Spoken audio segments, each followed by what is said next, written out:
Ya. Oke. Assalamualaikum warahmatullahi wabarakatuh. Waalaikumsalam warahmatullahi Selamat pagi. wabarakatuh. Ya, selamat pagi semuanya. Ya, hari ini kita belajar tentang wawasan kebangsaan ya.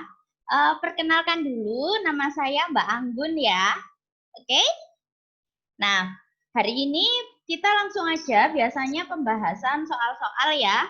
Nanti saya bacakan, kalian mencoba untuk menjawabnya ya. Kita bahas bersama-sama ya. Sudah siap? Sudah. Oke, kita mulai dari soal yang pertama ya.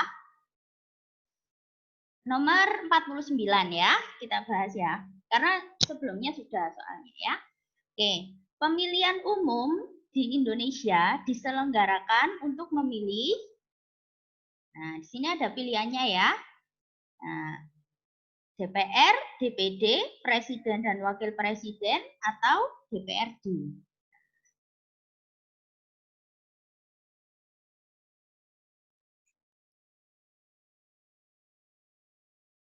Ya. Mbak, tulisannya kurang jelas. Oh, kurang jelas? Sudah jelas?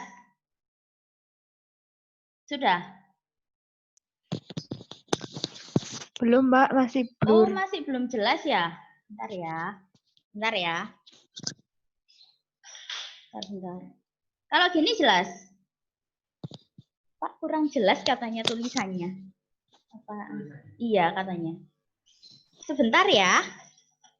Iya, Mbak. Oke.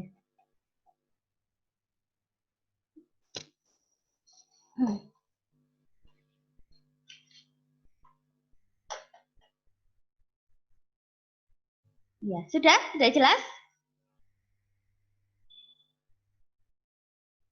Iya. Sudah, Mbak. Oh iya, ya udah. Kita mulai lagi ya. Nomor 49. Pemilihan umum di Indonesia diselenggarakan untuk memilih.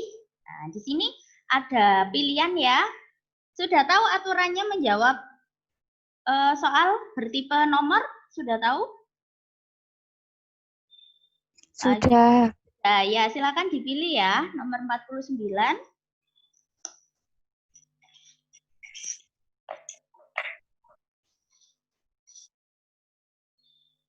Pemilu untuk memilih. Pemilu di Indonesia untuk memilih.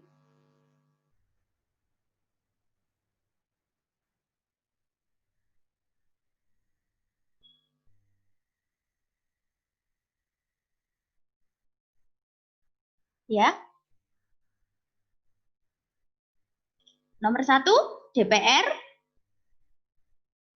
Ya. Ya, DPD. Enggak. Ya, memilih DPD juga ya. Oh. Ya, jadi pemilu itu kan memilih DPR, DPD. DPD kan yang di daerah ya. Nah, yang ketiga, ya atau tidak? Ya. Ya, Ya. Presiden dan Wakil Presiden. Ya, betul. Yang nomor 4, DPRD. Enggak. Enggak. Ya. Oh iya. Jadi ini ya, pemilu di Indonesia diselenggarakan untuk memilih 1 ya, betul, DPR, 2 DPD, 3 Presiden dan Wakil Presiden, 4 DPRD.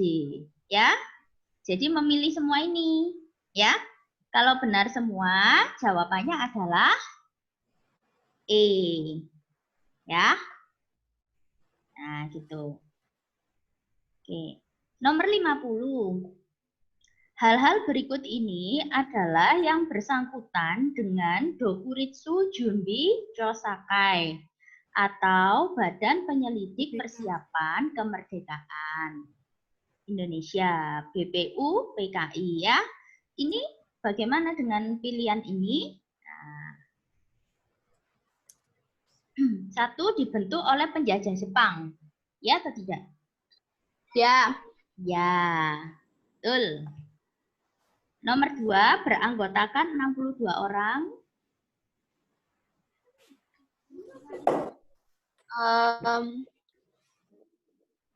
Enggak. Iya, jadi anggotanya BPUPKI itu 62 orang ya. Yang nomor 3 diketuai oleh Iya. Rajiman Widyodiningrat. Iya. Iya, ketua BPUPKI ini namanya Dr. Rajiman Widyodiningrat. Ya. Nomor 4.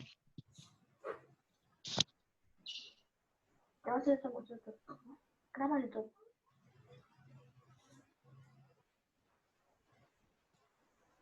Apakah bersifat kooperatif? Enggak. Ya, kooperatif itu maksudnya itu bekerja sama, maksudnya ada hubungan kerjasama gitu. Mau diajak bekerja sama. Ya? Iya, kan ini kan bukan radikal ya, tapi bersifat apa? Kooperatif ya. Jadi jawabannya apa? 1, 2, 3, dan 4. Ya? Mau tanya. Hah? Kooperatif tadi apa ya? Kerjasama ya. Jadi ini ya. Saya tuliskan aja di sini ya. Bentar.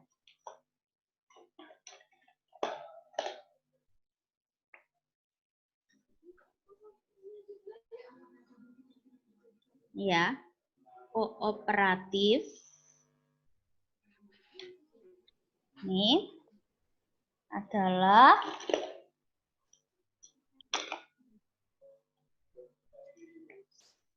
mengutamakan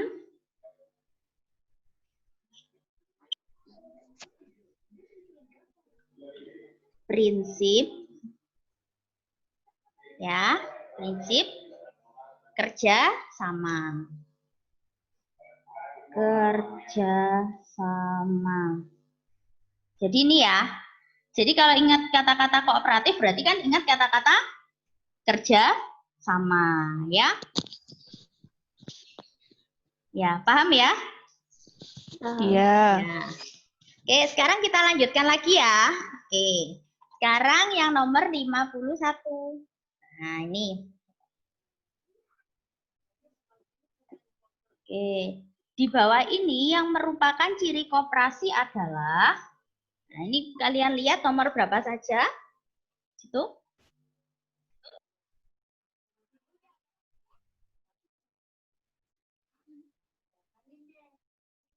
Mbak, sedikit buram. Oh, buram, sedikit buram ya. Bentar. Ini udah jelas belum? Oh, sudah. Oh iya. Ya, silakan. Sudah.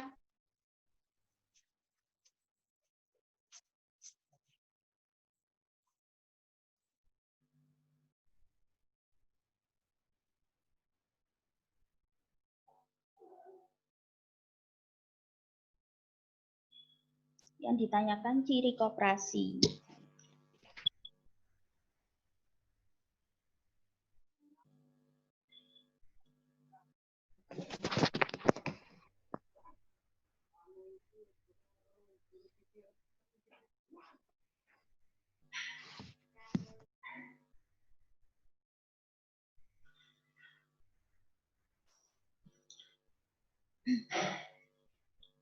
Nomor 1 benar atau tidak? Merupakan kumpulan orang dan bukan kumpulan modal?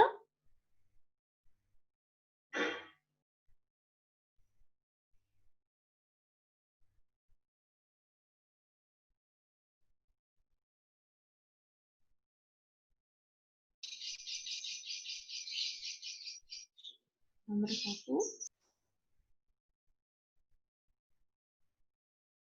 51 ya. Ciri koperasi itu adalah kumpulan orang, bukan kumpulan modal. Tidak. Iya, kan kalau koperasi kan ada anggotanya kan ya. Nah, di sini kan berarti kumpulan orang-orang. Ya. Jadi nomor 1 ini benar ya. Benar. 2 gimana 2? Nomor 2? Tidak. Nomor 2 itu adalah benar. Nah, Iya, iya, Mbak, kan iya. maksudnya ada modalnya kan ya, ada simpanan anggota. Yang nomor 3, Enggak. pernah dengar rapat anggota? Ya. Nah, itu kan ada ya di koperasi ya. Nah, itu sebagai Ya. Ya. berdiri pada koperasi. Betul. SHU, sisa hasil. Iya, iya. Nah, ya betul. Jadi nomor 51 jawabannya apa? Kalau benar semua tadi jawabannya apa? E ya. Ya. 52.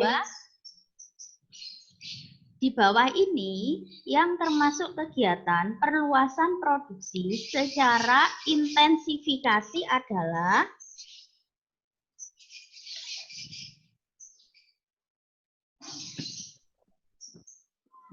pernah dengar istilah intensifikasi pertanian? Belum. Intensifikasi berarti apa? Saya tuliskan apa? Memperbaiki kualitas ya. Dipilih dulu, nanti sebentar saya tuliskan intensifikasi pertanian. Yang nomor 2 kan, Mbak? Nomor 2. Yang kedua justru apa? Tidak ya. Yang mana? 1 iya apa tidak? Panca usaha pertanian. Panca itu 5. 5 usaha pertanian. Iya. Iya, iya, Mbak. Terus nomor 2 kan tidak ya. Tadi kan tidak ya. Iya. Nomor 3.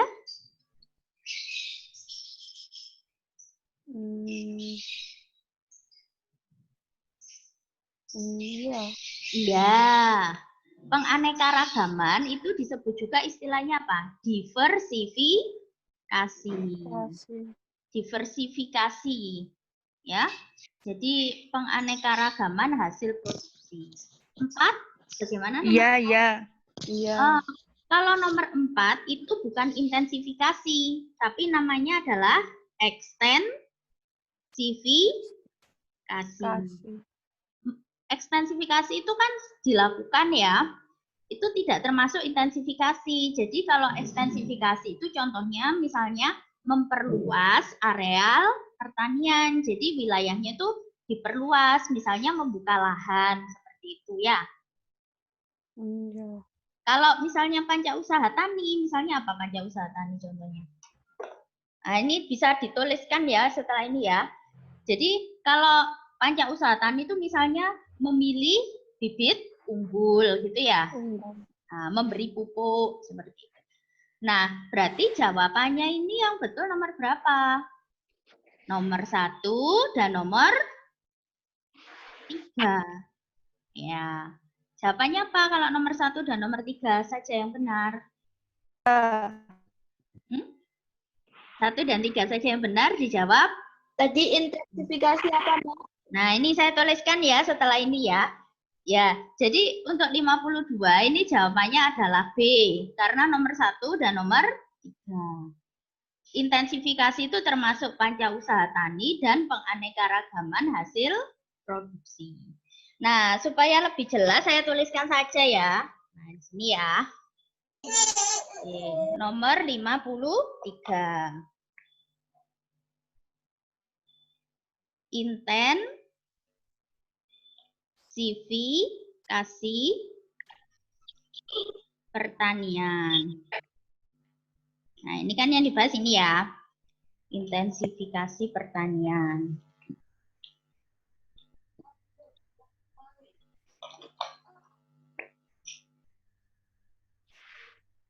Usaha ya. Usaha-usaha untuk memperbaiki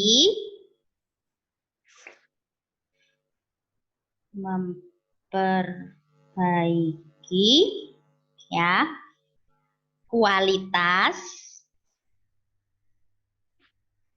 pertanian. Supaya apa? Diperbaiki. Supaya tujuannya adalah apa tujuannya? Peningkatan hasil produksi. Ya, produksi pertanian. Tujuan ya dari intensifikasi adalah peningkatan ini hasil ya produksi pertanian. Contohnya apa? Nah, contohnya misalnya tadi apa? Intensifikasi. Memilih bibit unggul. Ya, contohnya. Terus juga bisa juga ini. Memilih. Nah, atau gini ya, memberikan pupuk. Ya, gitu kan? Memberikan pupuk. Terus apalagi? Irigasi ya, atau pengairan yang teratur. Ya. Jadi itu adalah bagian dari apa?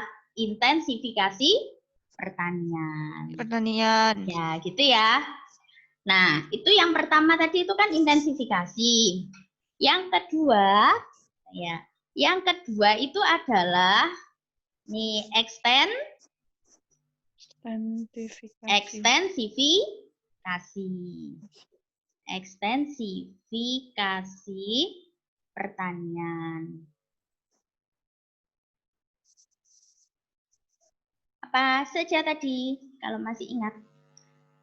Ekstensifikasi berarti adalah memperluas area pertanian. Memperluas area pertanian. Iya, memperluas areal atau wilayah pertanian. Nah, gini. Areal atau wilayah pertanian. Contoh, misalnya contohnya apa? Membuka lahan misalnya. Membuka lahan.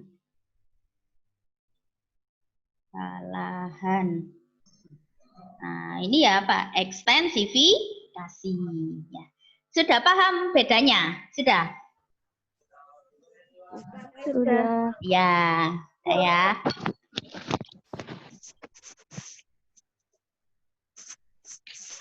Lima 53 coba.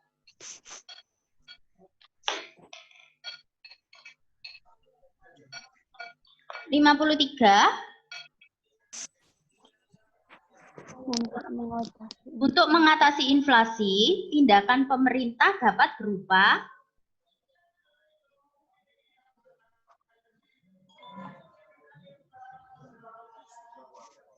pernah mendengar istilah inflasi? Pernah ya. Jadi uang itu beredar ya, apa? Secara besaran ya, tapi nilainya apa? Turun. Ya. Nah, yang mana? Nomor 53. 2. Terus 1. Coba dibaca ya yang nomor 2 ini, apakah menambah? Uang yang beredar itu banyak ya. Kalau inflasi kan uang beredar itu sangat banyak. Sedikit. Banyak. Berarti nomor 2 ya apa tidak? Tidak, ya kan? Yang mana berarti? Ya. 4. Satu ini 4. tidak masuk ya. Jadi 4 saja. Jadi ini yang penting itu kan mengurangi inflasi itu kan uang yang beredar itu banyak ya. Tapi nilainya itu turun atau rendah gitu ya. Jadi yang dilakukan adalah yang nomor 4. Mengurangi jumlah uang yang beredar. Kalau 4 saja berarti jawabannya apa? Apa kalau 4 saja? D. Ya. Jadi kalau nomor 4 saja yang benar, itu kalian menjawab D. Ya. Yang 1, 2, 3 nggak usah dilihat, jadi yang 4 saja. Sekarang 54. Tentang, nah ini, APEC kerjasama bidang ekonomi regional untuk negara-negara Asia. Asia Pasifik. Asia Pasifik. Jadi nomor 1 ya sama nomor 3. 3. Oke, 1 sama 3 berarti dijawab apa? Tuh, kalau 1 sama 3 aja yang betul, dijawab apa? B. B. Kalau di wilayah Eropa namanya apa? M E. MEE punya ya. Ya. Kalau itu apa namanya di Asia Tenggara? Apa yang kalau organisasi di wilayah Asia Tenggara namanya apa? ASEAN. ASEAN. Ya, ASEAN. Kalau ini menangani masalah minyak. Oh, itu kumpulan negara-negara penghasil minyak. Itu apa namanya? Minyak dunia. Berarti apa kalau minyak dunia? Organisasinya namanya apa? OPEC. OPEC itu kan apa? Minyak ya, tentang minyak. Jadi yang apa maksudnya perkumpulan ya, anggota-anggotanya tuh negara-negara penghasil minyak dunia ya. Misalnya seperti contoh mana? Arab Saudi ya, misalnya seperti itu contohnya negara-negara. Ya. Ya. Sekarang nomor 55. Beberapa tujuan kerjasama regional berikut yang merupakan tujuan ASEAN adalah 2. 2 dan Ya. 4 apa? 2 dan 4. Ya, jawabannya apa? 2 dan 4 itu apa? C. C. Sambil diingat ya. Jadi kalau nomor 2 dan 4 saja itu jawabannya C. Nah, ini kan ditanyakan ini ya, tujuan ASEAN ya, sebagai ini kan wujud apa? Untuk apa? Oh, ini yang pertama, mempercepat pertumbuhan ekonomi ASEAN. Yang nomor 4. Yang nomor berapa? Nomor 4 itu memelihara perdamaian dan stabilitas regional ASEAN. Ya, betul. Sekarang yang nomor 56. Ini ya. Dengan bantuan Arupalaka, Belanda berhasil mengalahkan Sultan Hasanuddin dan memaksanya untuk menandatangani perjanjian Bongaya. Yang isinya apa? Bongaya ya, perjanjian Bongaya. Kalau kalian pernah belajar tentang sejarah Kerajaan Makassar ya, nah itu kan ada tokoh ya terkenal itu namanya Sultan Hasanuddin. Nah itu pernah melakukan perjanjian Bongaya ya dengan Belanda ya, menandatangani perjanjian itu. Jadi nomor 56 isinya yang mana?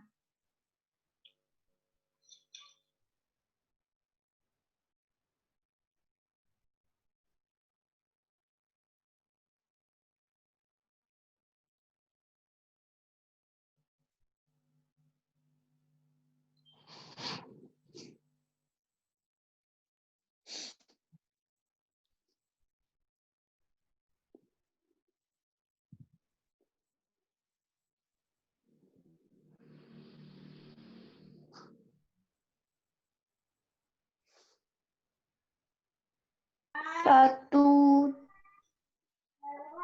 2, Mbak. 2. 1, 2, terus 3, 4. 3, 4 ya. Jadi ini jawabannya kan apa? Benar semua. Dijawab apa? Dijawab apa? E. Nah, jadi kalau perjanjian Bongaya itu yang pertama, Sultan Hasanuddin memberikan kebebasan kepada VOC untuk melakukan perdagangan, ya kan? Nah, karena kan Belanda itu berusaha untuk melakukan sebuah tindakan apa? Monopoli, ya kan?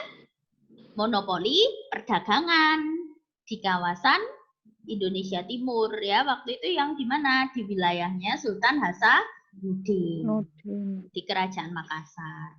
Ya, nomor 3, wilayah Kerajaan Bone diduduki Sultan Hasanuddin dikembalikan kepada Kerajaan Bone. Nah, kemudian ini kan ada tokoh ya namanya Arupalaka. Arupalaka itu justru apa? Justru ini bekerja sama dengan Belanda ya kan? Nah, untuk supaya apa? Supaya bisa diangkat menjadi Raja Bone. Jadi betul semua jawabannya I.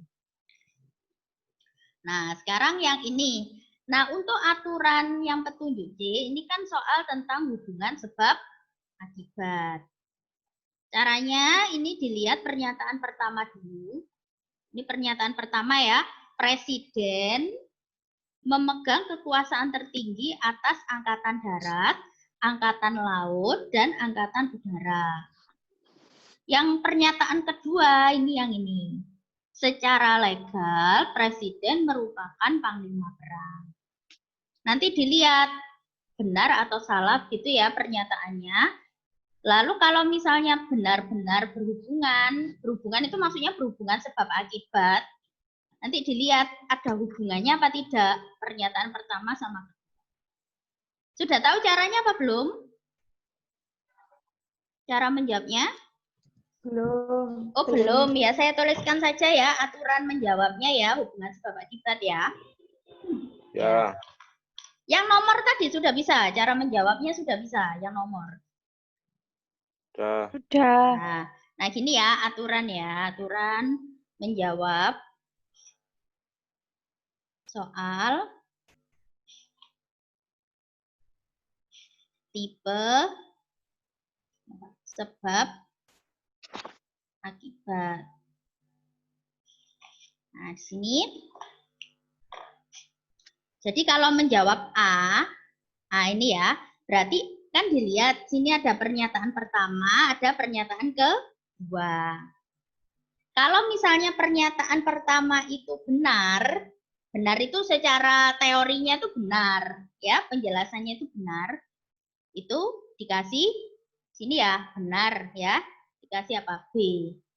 Pernyataan kedua itu juga benar, nah itu kan juga dikasih B kan ya. Dan dua pernyataan ini saling berhubungan. Sebab akibat. Itu dijawab apa? Dijawab A. Ini ya.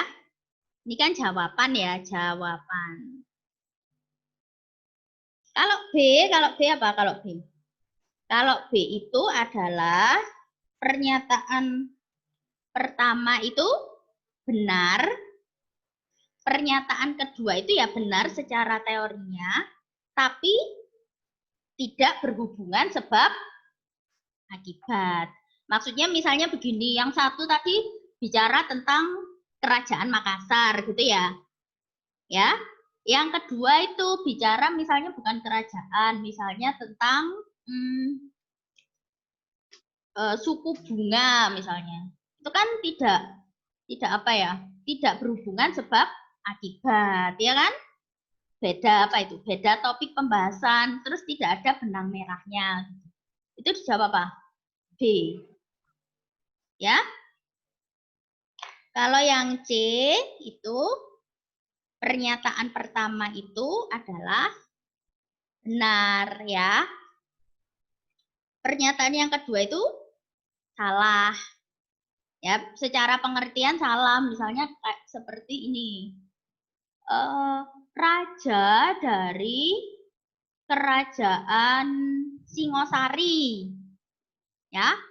Misalnya dijawab Hayam Wuruk. Nah, itu kan salah ya. Ya kan? Harusnya kan dijawab apa? Ken Aro misalnya gitu. Nah, berarti secara teori itu salah, dikasih apa? Dikasih S. Tidak perlu dilihat hubungan sebab akibatnya. Langsung kalau sudah tahu, oh pernyataan pertama benar, pernyataan kedua salah, dijawab apa? C. Kalau D itu tinggal dibalik aja. Pernyataan pertama berarti apa? Salah. Nah, salah. Ini pernyataan pertama salah. Pernyataan kedua benar. Kalau E, ini kalau dijawab E, kalian dipilihan misalnya mau jawab E, berarti pernyataan pertama itu salah. Pernyataan kedua itu juga salah. Ini salah, dua-duanya salah. Ya? Paham cara menjawabnya? Paham. Ya, oke. Ya, udah ya. Silakan dilihat dulu. Yang pertama dulu ya, dilihat yang pernyataan pertama dulu.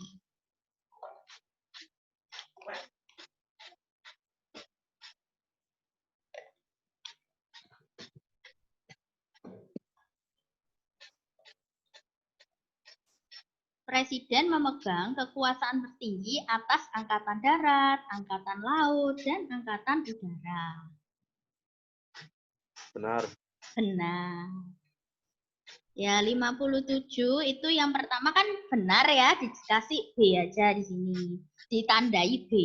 Benar. Yang kedua gimana itu? Benar.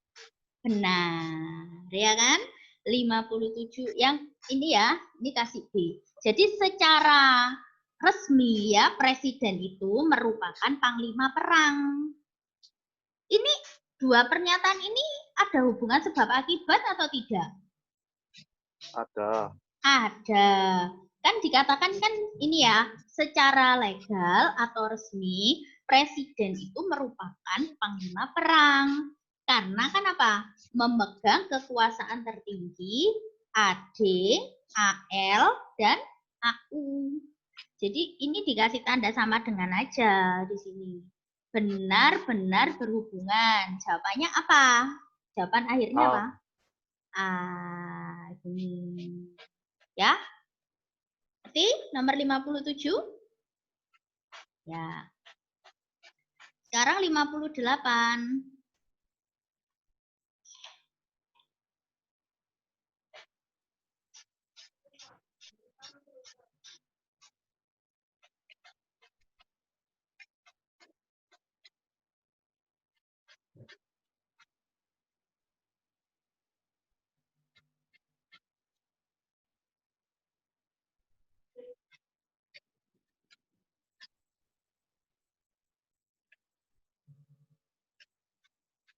Nah, ini yang pertama dulu ya.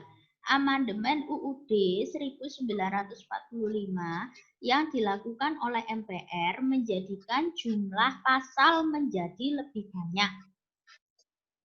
Iya atau tidak?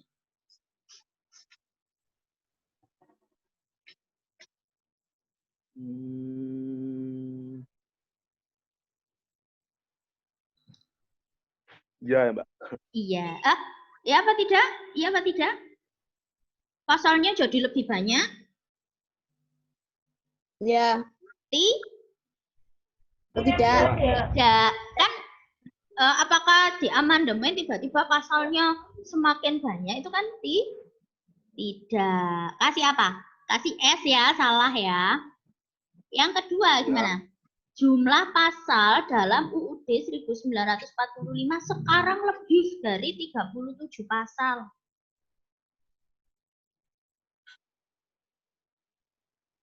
Enggak. Ya, tidak ya. Berarti apa jawabannya? Salah. Salah berarti dijawab apa tadi? E. E. Nah, iya. Saya tuliskan ya. Ini ada. Ini bisa dituliskan tentang rinciannya ya. Nomor 59. Nomor 58. Ya, ini saya tuliskan aja biar jelasnya. Jadi nomor 58 itu adalah ini kan jumlah pasal ya UUD 1945 setelah amandemen ya, setelah apa? Setelah amandemen. Sebanyak 4 kali ya. Oke, sebanyak 4 kali. Nah, itu jadi sudah diamandemen sebanyak 4 kali. Itu rinciannya apa? Berapa pasal? Nah, ini berapa pasal? Pasalnya itu ada 37 pasal ya. 37 pasal. Terus nih 16 bab. Apa lagi? 3 pasal aturan peralihan ya. 3 pasal aturan peralihan. Satunya 2 pasal aturan tambahan. Jadi kalau misalnya ditanyakan ya rinciannya, jumlah pasal Undang-Undang Dasar 1945 setelah amandemen yang dilakukan sebanyak 4 kali. Rinciannya apa? Oh, 37 pasal, 16 bab, 3 pasal aturan peralihan, dan 2 pasal aturan tambahan. Jadi kalau misalnya di amandemen itu bukan berarti pasalnya nanti jauh lebih banyak, ya kan?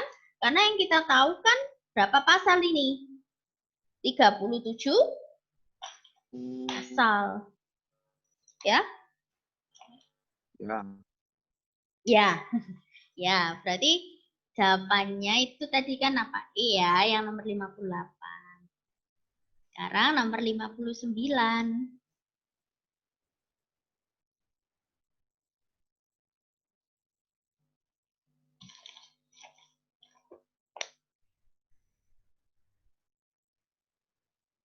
Ini tentang ini. Pokok pikiran kedua. Pembukaan UUD 1945 adalah negara ingin membentuk negara yang berkedaulatan rakyat.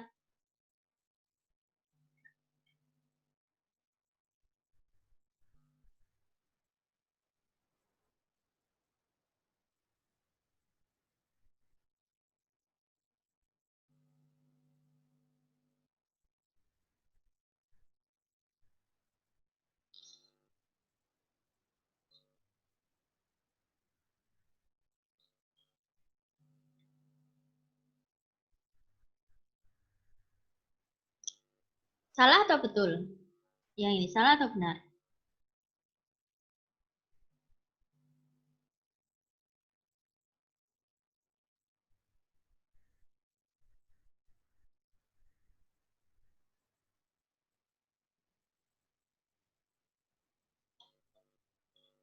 Jadi pokok pikiran apa? Pokok pikiran kedua pembukaan Undang-Undang Dasar 1945.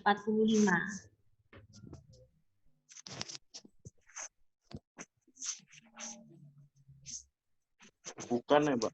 Iya, bukan ya. Jadi jawabannya ini kan salah ya. Nanti saya tuliskan pokok pikiran keduanya itu apa ya. Tapi ini dijawab ini salah ya, bukan ini ya. Yang kedua, asas kedaulatan rakyat menekankan demokratisasi.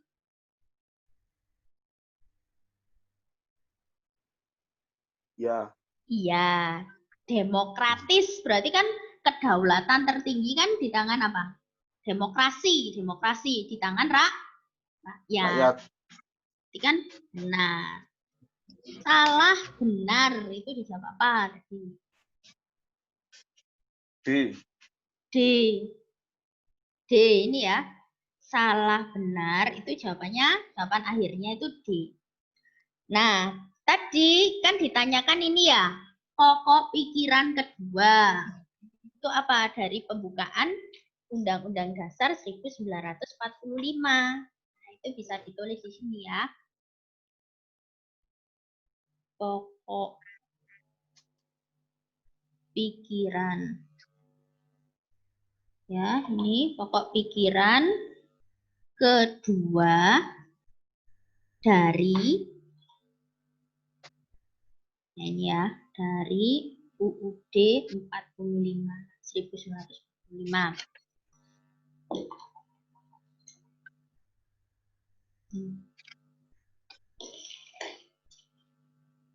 Ini isinya ini ya. Isinya adalah ini negara, isinya ya. Negara ingin mewujudkan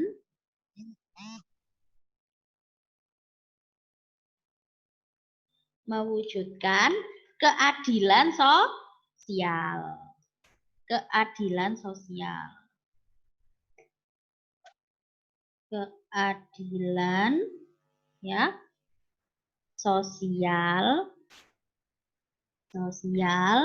bagi seluruh rakyat Indonesia. Bagi seluruh rakyat Indonesia.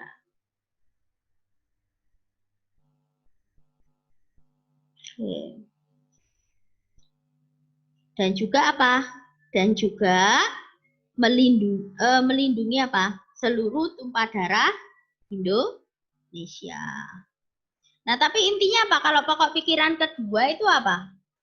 Mewujudkan apa? Keadilan sosial. Ya, keadilan sosial. Nah. Kemudian yang nomor ini nomor 60. Tentang ini ya. Nah, ini ditanyakan tentang kewarganegaraan ya. Nah, ini. Warga negara asli yang bertempat tinggal di Indonesia disebut penduduk Indonesia. Ya. Apa? Benar, Mbak. Benar ya, benar.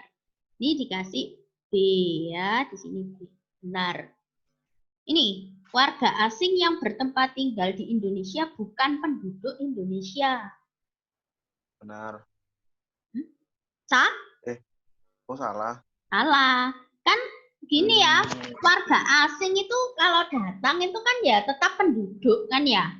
Cuman kan yang membedakan itu kan kewarganegaraannya, ya kan? Tapi di situ mereka itu termasuk apa? Ini kan penduduk, ya kan? Ini kan bertempat tinggal. Ya, ini kan di sini ya. Warga asing yang bertempat tinggal, bermukim di Indonesia. Itu ya tetap walaupun ya kalau tinggal itu kan berarti apa termasuk apa? Penduduk. Cuman kan dia kan bukan apa? Bukan warga negara Indonesia. Paham maksudnya? Tetap penduduk, tapi maksudnya yang membedakan dia itu bukan warga negara Indonesia. Jadi benar salah apa? Benar salah? Benar salah dijawab C. C, ya. Ya. Jadi diingat-ingat kalau misalnya bermukim tinggal itu ya penduduk, ya. 61.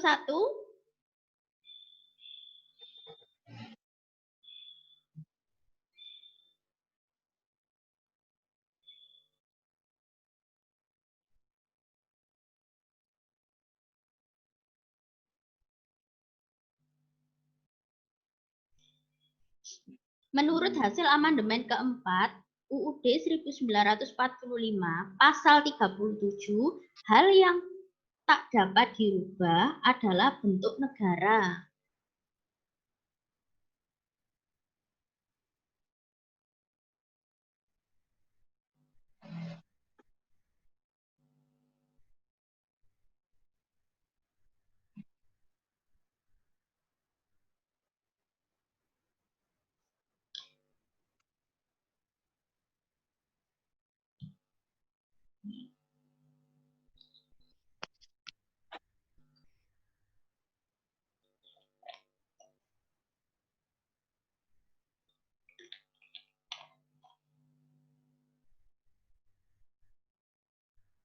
Betul nggak?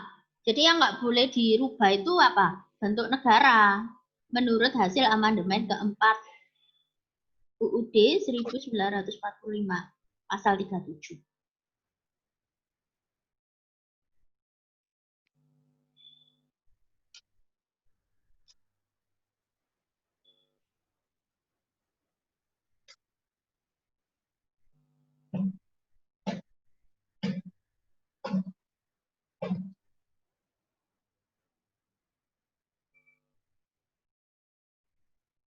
Ya.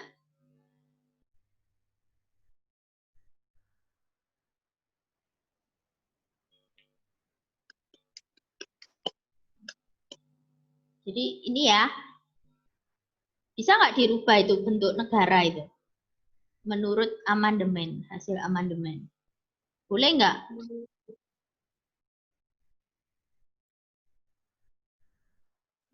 Tidak boleh. Tidak boleh ya.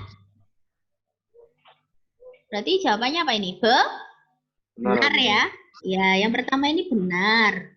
Yang kedua, Undang-Undang 1945 sebenarnya tidak boleh dirubah. Benar.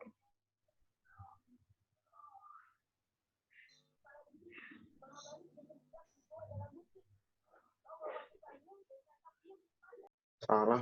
Salah ya. Makanya kan dikatakan ada apa itu? Amandemen. Amandemen itu kan mengubah. Ya, berarti benar salah jawabannya apa?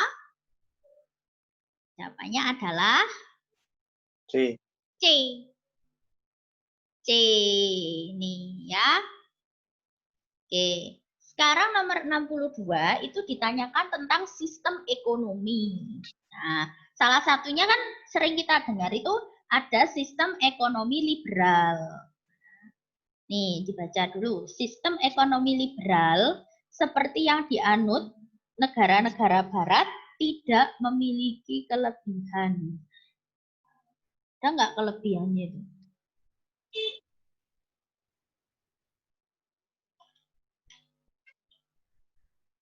Salah. Salah, ya kan?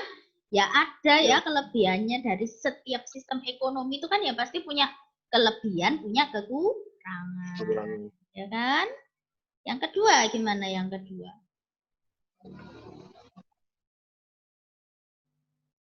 Salah. Salah, ya kan? Karena kan pada dasarnya liberal. Liberal itu kan berarti apa? Bebas ya.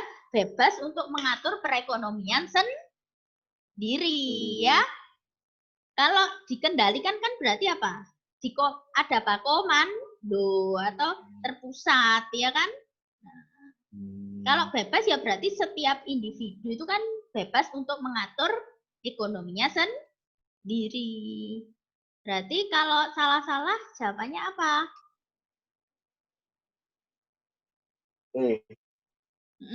E. Ya, E jawabannya. Oke. Sekarang yang nomor.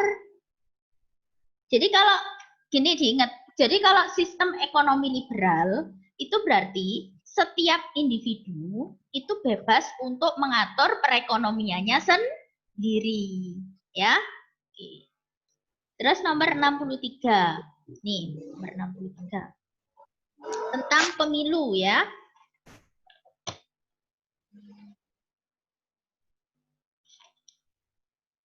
Benar. Ya, pemilu bersifat luber. Luber itu apa sih? Langsung, umum, bebas rahasia. bebas, R-nya jujur. Oh, jujur. Oh, Jurdil. Jujur dan adil. Oh, ya, langsung, umum, bebas, rahasia, jujur, dan Adil. Ya. Luber langsung, umum, bebas, rahasia, jujur, adil. adil. Nah, ini mampu ditegakkan tidak? Sudah mampu. Selalu maksudnya kita itu mampu menegakkan itu. Diterapkan. Nih.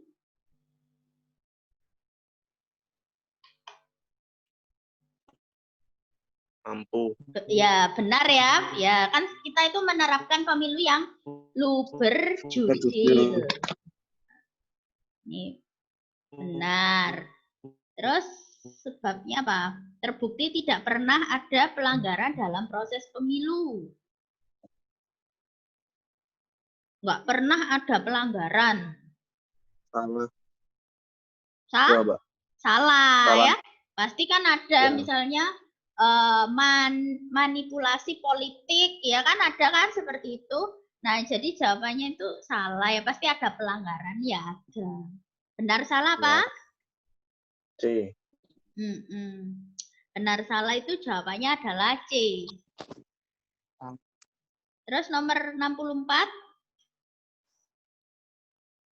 Indonesia adalah negara yang menyelenggarakan pemerintahan selalu berdasarkan peraturan tertulis. Salah. Jadi kalau nomor Ya, 64 itu ini selalu peraturan tertulis kayak misalnya seperti kita lihat kan ada apa? Undang-undang dasar. dasar ya benar ya kan? Ini Indonesia merupakan negara konstitusional.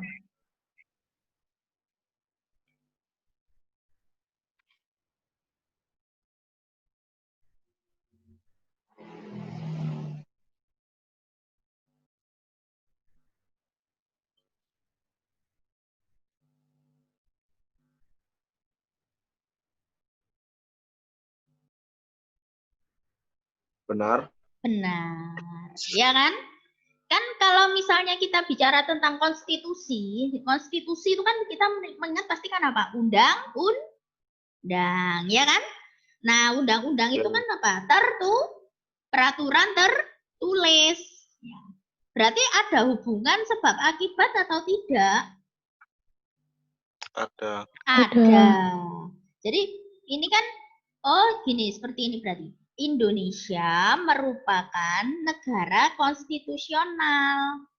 Berarti di ingatan kalian kan langsung ingat ini kan, undang-undang. Nah, undang-undang itu termasuk peraturan tertulis. Ya kan? Nah, berarti itu saling berhubungan sebab akibat. Berarti dijawab apa? Dijawab A. Mbak, Ya. tapi kan ada peraturan tertulis dan nggak tertulis itu gimana, Ya. Mbak? Nah, ya, gini. Kan untuk mengimbangi peraturan tertulis itu kan ada peraturan tidak tertulis ya. Ya kan? Ya. Nah, itu memang iya, rules itu kan ada yang tertulis, ada yang tidak. Tapi kalau mengacu pada ini, kita baca yang bawahnya kan ya. Konstitusional, ya kan? Berarti apa? Yang utama itu kan berarti peraturan apa? Yang utama di negara kita itu kan peraturan apa? Tertulisnya, ya kan? Ya kan, maksudnya supaya jelas itu kan perlu misalnya, dalam pasal ini, pasal berapa, Undang-Undang Dasar 1945. Ya tetap itu kan mendasarkan pada aturan yang tertulis. Tapi pendampingnya itu peraturan yang tidak tertulis. Utamanya ya ini gitu ya, peraturan tertulis. Gitu ya. Ya, Mbak. Jawabannya apa? A ya. Oke. Sekarang yang nomor lanjutannya. Nomor lanjutannya itu yang ini. Nah, tentang daerah otonom. Daerah otonom pernah dengar daerah otonomi daerah. Otonomi daerah. Apa otonomi daerah? Kebebasan daerah untuk mengatur wilayahnya sendiri menurut kewenangan daerah setempat. Nah, itu coba dilihat dibaca itu betul atau salah.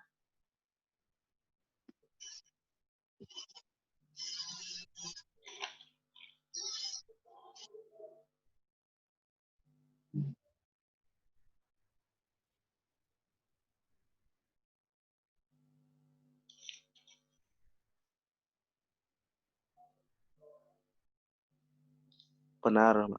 Benar, oke ya. Jadi kan dijelaskan tadi ya, nanti saya tuliskan lagi. Jadi kalau otonomi daerah itu kan berarti adanya kebebasan ya kan bagi masyarakat ya atau daerahnya itu mengatur urusan pemerintahannya sendiri ya. menurut kewenangan daerah setempat. Yang kedua, gimana?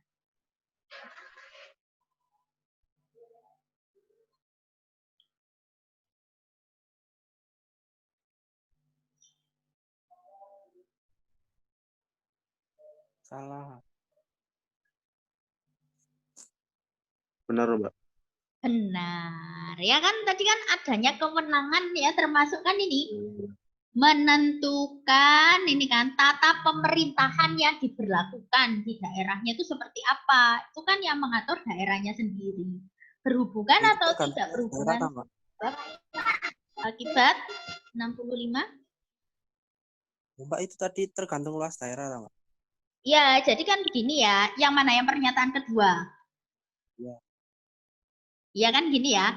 Dalam otonomi, luas daerah dapat menentukan menurut kehendaknya atau tata pemerintahan yang diberlakukan di daerah. Maksudnya itu begini, maksudnya kayak gini, mudahnya itu begini. Daerah itu kan yang mengelola pemerintah daerah setempat, ya kan? Ya kan? Termasuk dia itu pemerintah daerah itu mau mengelola seperti apa. Nah, itu menurut kewenangannya daerah.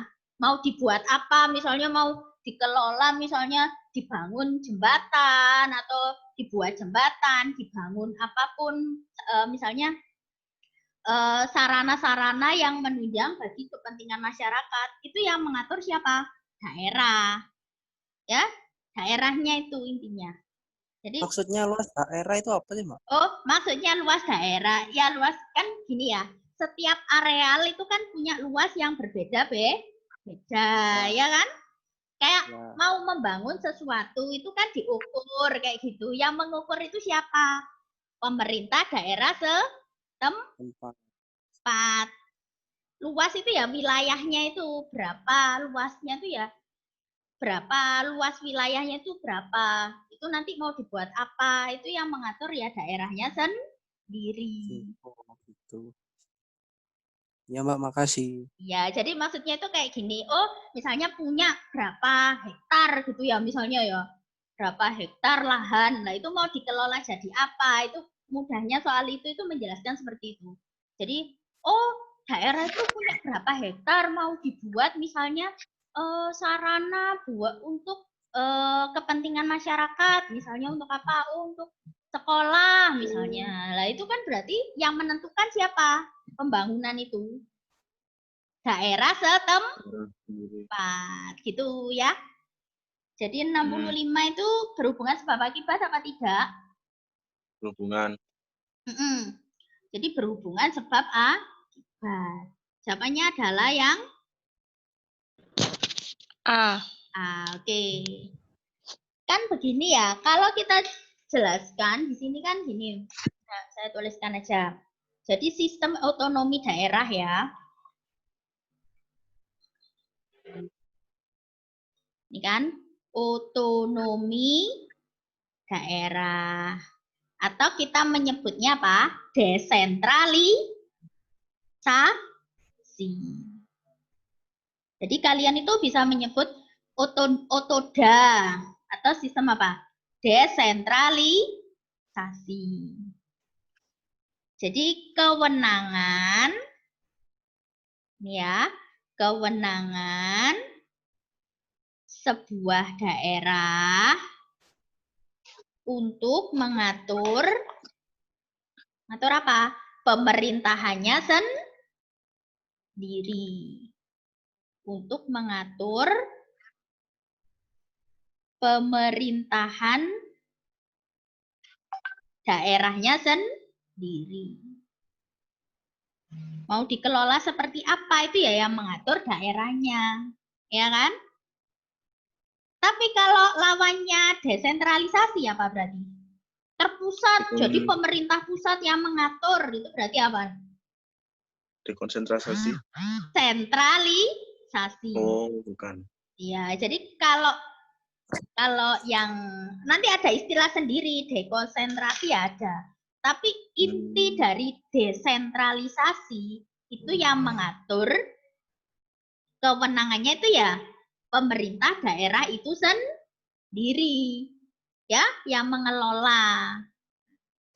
Tapi kalau yang satunya tadi yang terpusat itu namanya adalah sistem Sentralisasi. sentralisasi. Sentral itu kan artinya apa? Terpusat. Jadi yang mengatur pemerintahan itu siapa? Pemerintah pusat. Ya. Mengatur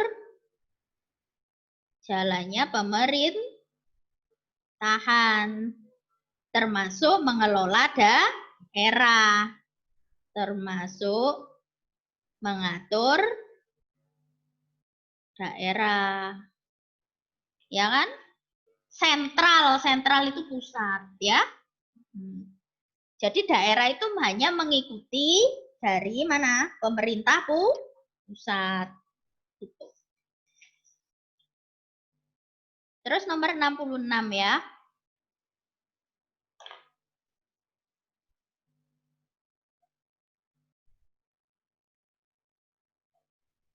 Nah ini, asas desentralisasi berbeda dengan asas dekonsentrasi.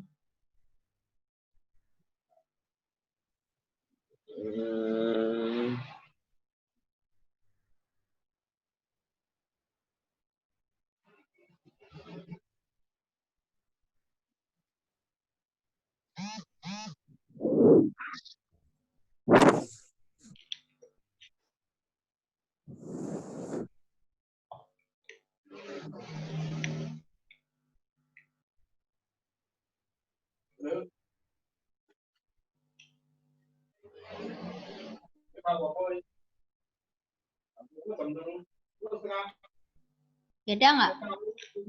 Benar, Mbak.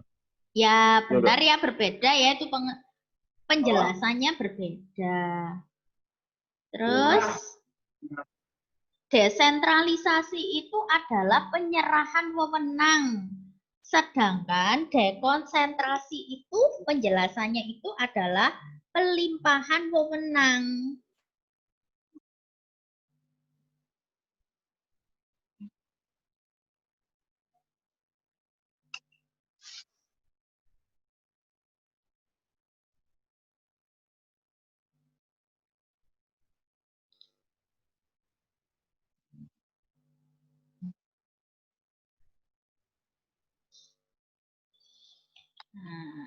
Salah. Oh, Benar benar. ya? Ya. Jadi kalau ini ya, kalau desentralisasi tadi kan penyerahan wewenang, ya kan? Supaya daerah itu bisa mengatur wilayahnya sendiri. Kalau dekonsentrasi itu pelimpahan wewenang. Nah, nanti saya tuliskan ya penjelasan dekonsentrasi itu seperti apa modelnya. Kalau yang desentralisasi kan tadi sudah ya, misalnya penerapan otonomi daerah, ya. Ini berhubungan atau tidak berhubungan sebab akibat? Berhubungan sebab akibat. Ini kan perbedaannya pengertiannya itu. Jadi berhubungan sebab akibat. Dijawab apa? Ya, oke. Nah, ini saya tuliskan ya tentang pengertian dari dekonsentrasi ya. Jadi nomor 66 tentang asas ya. Asas dekonsentrasi.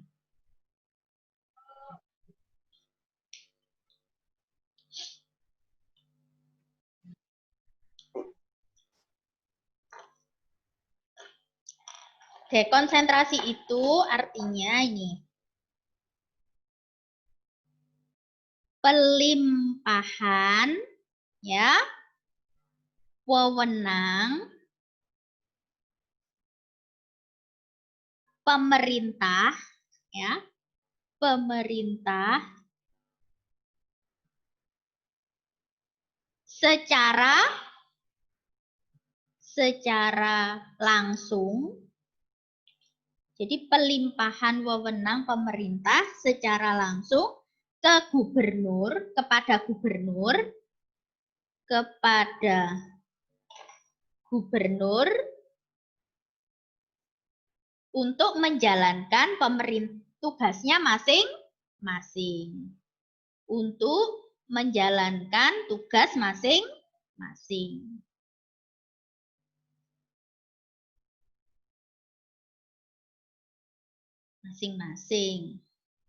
Nah, contohnya itu apa? Biasanya diberikan apa?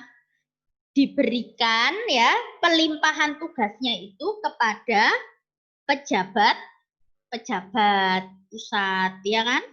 Untuk mengelola apa? Sumber APBN. Nah, ini pelimpahan pengelolaan ya, wewenang mengelola sumber APBN. Apa APBN itu? Anggaran pendapatan belanja negara.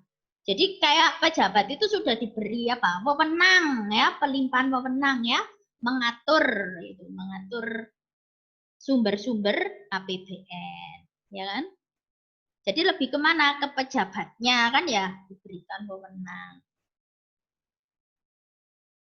Paham? Dekonsentrasi itu seperti apa? Intinya ini pelimpahan wewenang. Dari mana tadi? Dari mana?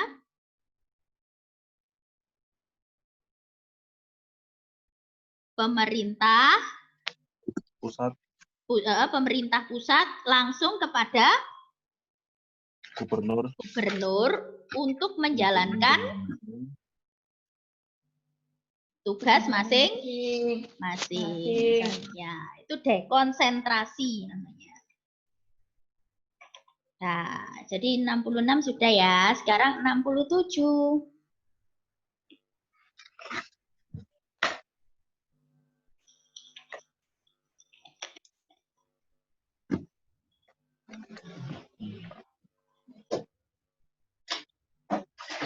DAU, dana alokasi umum.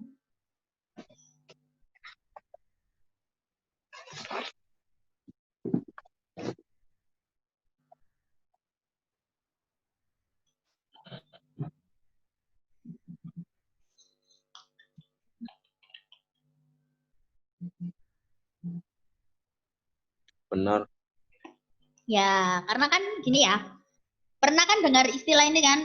DAU, dana alokasi umum, itu adalah dana yang bersumber dari anggaran pendapatan belanja negara, APBN.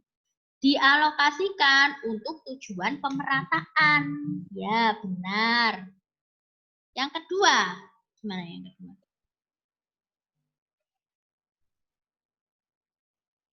Benar, Mbak. Benar, kan daerah itu punya kemampuan yang berbeda-beda ya dalam mengatur apa? Pendanaan daerahnya. Ya. Berhubungan apa tidak? Berhubungan. Iya, kan makanya kan perlu dikelola itu ya. Apa? DAU, dana alokasi umum. Berarti benar-benar berhubungan, itu jawabannya adalah A. Ya, betul. Nomor 68. Nah, ini DAK. Kalau DAU tadi kan sumbernya ini kan ya, APBN. Kalau ini DAK, dana alokasi khusus.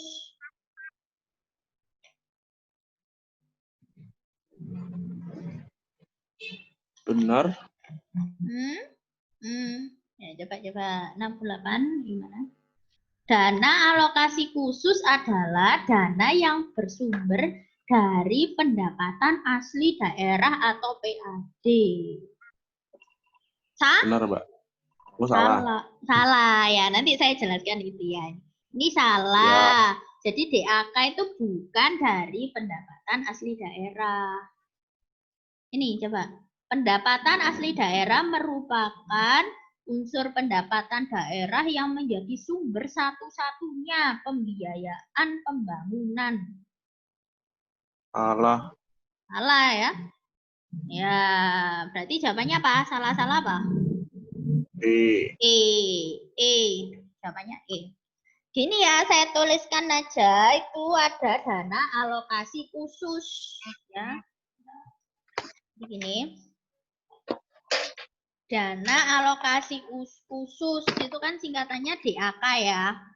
Dana alokasi khusus atau DAK. Itu adalah bersumber dari mana? Bersumbernya tetap bersumber dari APBN. Bersumber dari APBN. Anggaran pendapatan belanja negara, ya kan? Nah, kalau ditanyakan dari mana saja sumber-sumber pendapatan negara, dari mana aja? Sumber-sumber pendapatan negara. Nah, itu dari mana? Pajak. Iya, dari pajak, betul. Dari pajak, ya kan? Terus bisa juga dari ini, bea cukai, ya kan? Pajak, terus apa? Bea cukai. Terus apa lagi? Hibah, ya kan? Hibah. Hibah itu apa? Pemberian. Terus ada juga apa? Pajak ekspor. Yang jenis-jenis pajak itu kan ada misalnya apa? Pajak pertambahan nilai atau disingkat apa? PPN. Ya kan? Itu berarti kalau pajak-pajak kan berarti sumbernya itu dari mana? Dari pajak, ya kan? Nah. Kalau sumber yang non pajak, apa? Sumber pendapatan negara yang dari non pajak, apa aja?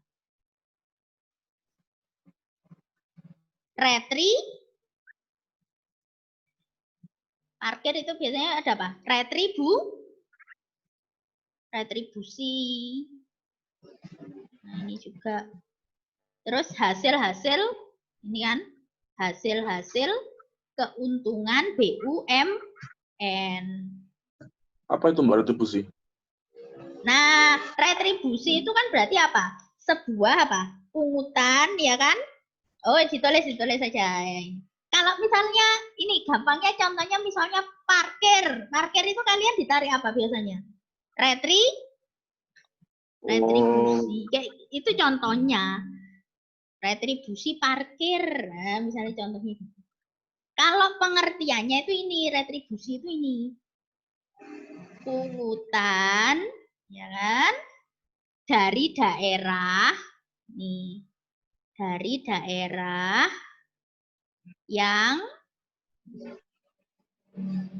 dikenakan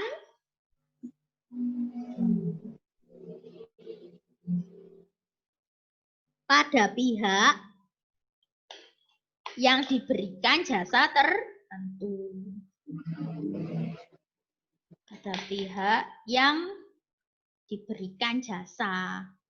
Misalnya kayak parkir itu kan kita intinya itu kan menikmati jasa parkir, ya kan? Kan kita menikmati jasa dari yang mengatur misalnya dari tukang parkirnya itu ya. Berarti itu retribusi. Jadi karena kita sudah menikmati jasanya itu. Jadi kita dikenai sebuah apa? Pungutan kayak gitu. Ya, gitu ya. Biasanya kan dikasih apa seperti karcis gitu ya. Nah, itu. Sekarang nomor 69. Oh, kurang 10 menit ya, ya. Jadi ini dilanjutkan dulu ya. Yuk, 69.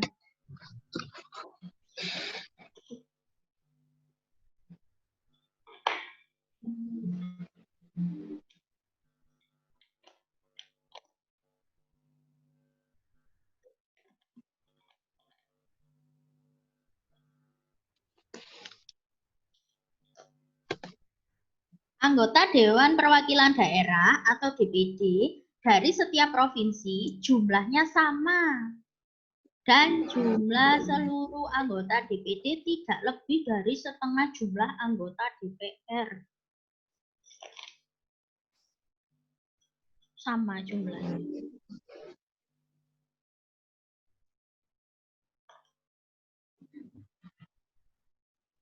Benar, Mbak? Setiap provinsi anggota DPD jumlahnya sama. Sama apa tidak? Tidak. Tidak ya, kan beda-beda. Ya kan?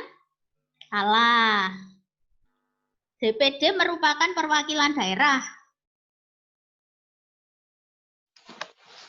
Iya.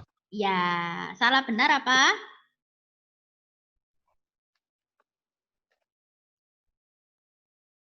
D. D, ya ini D. Ya. Masa jabatannya berapa tahun itu biasanya? 5 tahun. Ya, masa jabatannya 5 tahun. Oke, sekarang nomor 70.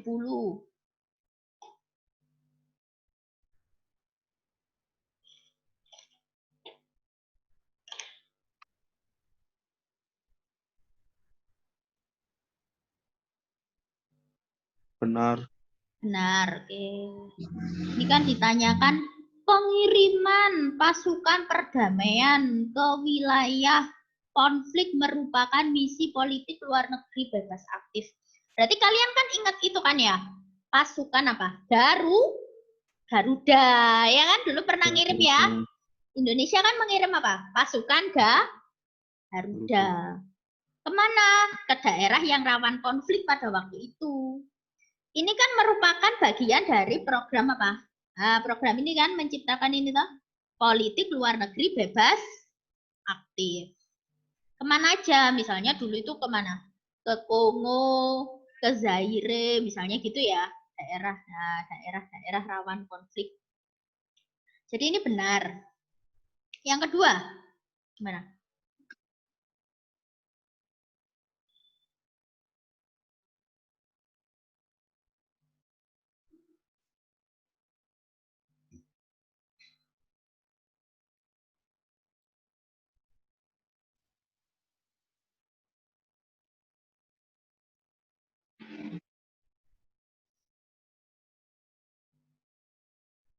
Indonesia tidak menyukai imperialisme. Benar, Mbak. Iya. Kan imperialisme itu kan apa sih? Penguasaan melalui paham-paham itu kan ya. Nah, kalau penguasaan daerah namanya apa? Kolonialisme. Jadi itu Indonesia itu tidak menyukai imperialisme. Jadi ya apa ya benar. Berhubungan sebab akibat atau tidak? Tidak. Berhubungan, Mbak? Iya, karena kan ini ya, kalau kalian melihat tentang politik luar negeri bebas aktif, itu isinya kan salah satunya apa? Menentang segala bentuk penjajahan ya berupa apa? Imperialisme. Ya kan? Karena dulu misalnya kayak inti sebuah negara menjajah negara lain itu kan apa? Oh, misalnya melalui paham itu kan ya. Nah, akhirnya negara lain itu menjadi apa? Bisa terjajah seperti itu ya. Jadi itu menentang penindasan, kolonialisme, imperialisme itu ditentang dalam ini politik luar negeri bebas aktif. Kan inti bebas aktif itu apa? Intinya bebas aktif. Kita itu sebagai negara bebas untuk bekerja sama dengan negara lain, ya kan? Aktif menciptakan perdamaian internasional, ya kan? Kalau dijajah kan berarti kita menciptakan konflik. Mbak, Mm-mm. berarti imperialisme itu sama dengan penjajahan nggak, Mbak? Ya, gini kan, penjajahan itu kan bisa bentuknya imperialisme, bisa bentuknya apa? Kolonialisme. Oh iya. Iya, kalau gini ya, diteliti gini kan. Inti dari koloni itu kan daerah ya. Ini kan kolonialisme berarti penguasaan apa? Wilayah. Dijajah apanya dijajah? Dikuasai apanya dikuasainya? Wilayahnya. Wilayah itu kolonialisme. Kalau imperialisme itu ya penjajahan, tapi melalui apa? Paham. Ya, paham-paham itu ya. Misalnya kayak kapitalisme kayak gitu itu ya. Jadi dijajahnya melalui paham, melalui pemikiran, melalui apa? Kalau sekarang kan bisa di era apa? Globalisasi. Pengaruh. Jadi pola pikir kita itu yang dipengaruhi kayak gitu. Paham maksudnya? Jadi kalau koloni itu daerah, ya. Kalau imperialisme melalui paham-paham gitu. Ya, benar-benar berhubungan? Ya. Jawabannya apa? Nah, udah. Hari ini pembahasan sampai nomor 70 ya. Oke? Next nanti dilanjutkan soal berikutnya. Oke. Kan sampai setengah 11. Ini kurang 2 menit. Jadi diakhiri ya pembelajarannya ya. Oke, terima kasih ya semua atas waktunya ya. Ya, makasih, Mbak. Sama-sama. Saya akhiri belajar di rumah ya. Tetap sehat, saya akhiri. Iya. Wassalamualaikum warahmatullahi wabarakatuh. Selamat siang. Selamat siang. Selamat siang. Ya.